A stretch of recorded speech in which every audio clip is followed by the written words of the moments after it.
shot সামনে একটা আমি দিব স্কাইলার ইয়েস কিল শুরুটা থ্যাংক ইউ অবশ্যই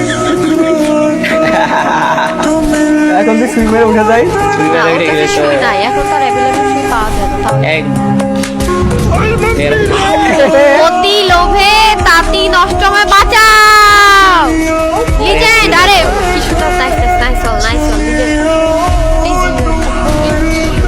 না ভাই মারা গেছে না হবে না একটা নক করতে হবে দুইটা ওটা একসাথে সিরি ভাই নিতে পারবেন আরে জেরি ভাই ওপি আরেকটা গেছে তোমার দিকে ও এটা মধ্যে ঠিকটা প্রথম আমারই নয় ওরে পিছন দিক দিয়ে প্লেয়ার আসছে পিকের দিক দিয়ে প্লেয়ার আসছে জেরি ভাই আরে বাস